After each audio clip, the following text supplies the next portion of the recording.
What's going on, YouTube? Today's topic is aggressive drivers.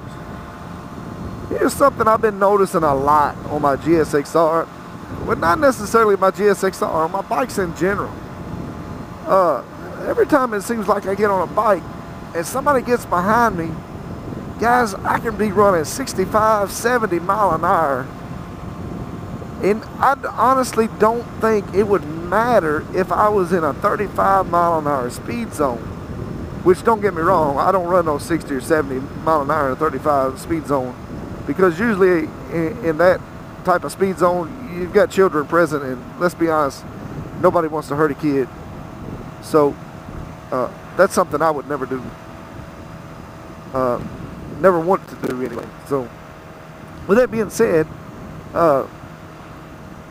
have you ever noticed though, whenever you're on a bike, that people in cars want to ride right on your bumper, want to drive past you, and try to pass you? Like I said, it doesn't matter if you run a 65, 70 mile an hour, and in a 55 zone, you be running 65, 70 mile an hour, and these guys will pass you like you're sitting still. And the whole point is that I'm making is, whenever I'm in a car, that kind of stuff just doesn't happen. Whenever I'm in a, that was an unmarked cop, by the way.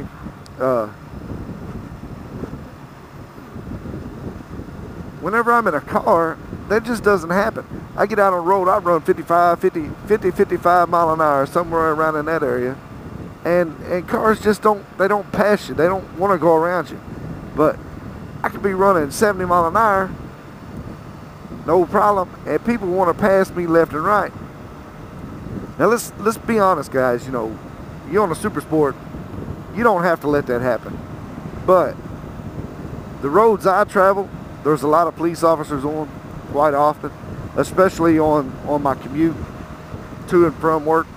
So I tend not to really over exaggerate my speed or anything like that, heading to work and all that. So I don't want to get no fines, no tickets, and I don't want that kind of name, honestly. To where see that truck just fired it up around me just because I was turning in here, which I'm not getting gas because I just got it. But that guy just fired it up around me because he couldn't stand it that he was stuck behind a motorcycle. Now don't get me wrong, I enjoy riding my bikes, and I enjoy my cars too, not just my bikes. But geez, this little spot right here is about ready to flip my bike over, I think. But so for any of you that haven't seen Serenity, this is her. She's a little dirty today, but I figured I'd show her off for a minute. I'm gonna go on here and spend a couple of doll hairs, and then after I get out of there, I'll be back on here talking to you guys. But my whole point is, just aggressive driving, with cars around bikes. We'll get back into that here shortly. All right, guys. All right, guys.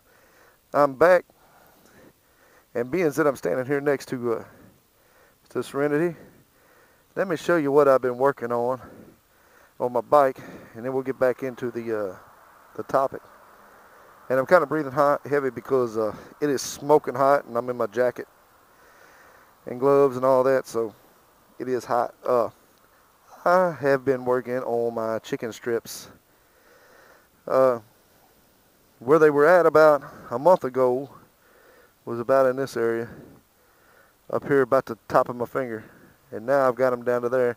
And don't get me wrong, guys, this is still a half inch or so, but that's something I'm working on. So not that I'm saying that I want to drive like a maniac or nothing like that, just saying that I'm working on them. But before I get a new well, I'll be doing a whole lot better whenever I get a new back tire, because these right here about wore out. And where I've done most of my wearing on them is from trying to learn how to do wheelies. and spinning that back tire trying to get the front up. But where I was trying to get that front up, and my bike was lowered, it actually spun more than bring the front tire up.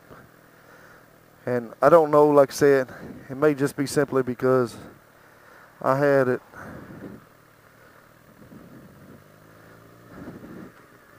I don't know why I'm turning around. I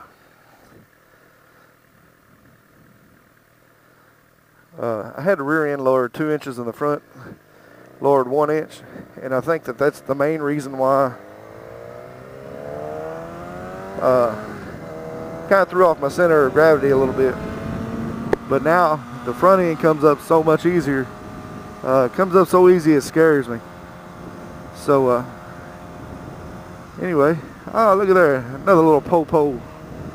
Bunch of these state police running around today without any oh, there's another one. There's 3 police I've seen in the past 25 minutes. So but to tell you something to all you police officers, anybody that watches this that's a police officer, guys, I respect you, love the work you do and all that. And that's kind of why I'm talking about the aggression on these bikes. You know, as you travel down this road, you're going to see a lot of signs come up that says share the road, and the reason you should share the road, and it's something that a lot of guys that people in cars don't realize or see or understand, is that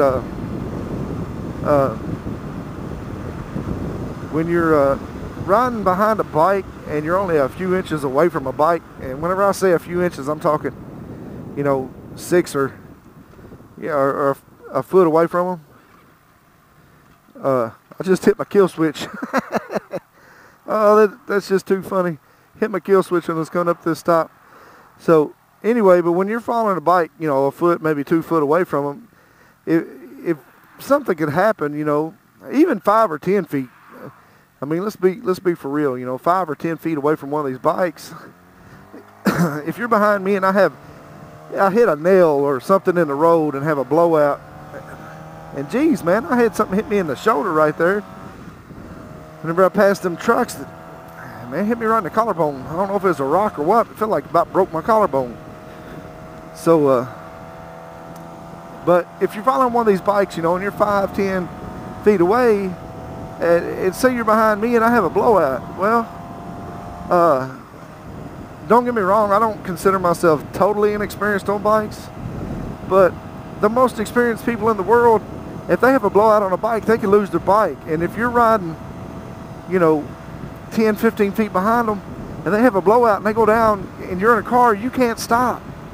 There is no way on earth you could stop and not hit them. So, you know, whenever I'm talking about aggressive driving, you know, people passing you and driving fast around you and all that stuff, you know, you've also got these people that won't never pass you, but they want to get right on your tail light. And when you're right on somebody's tail light like that and they're on a bike, just please stop and think about that. You know, if something happens to that bike, they have a blowout on the front or in the rear, and they drop their bike, you're not going to be able to stop, and you just killed a human being. Somebody's lost their life because you was following them too close. So anyway, guys, this is my rant a little bit. I don't really call it a rant, but this is my discussion on aggressive riding around motorcycles. And so if you drive a car and you're just thinking about buying a bike, you know, keep that in mind the next time you're behind a motorcycle and you're riding real close to them. You know, whenever you get a bike, you're going to find out that riding that close to a bike is not that smart. And when you're riding a bike, you're definitely going to realize it. So anyway, guys, if you haven't subscribed, please do. This is Dusty Can Be Crazy. Let me try to leave y'all with a good Willie this time.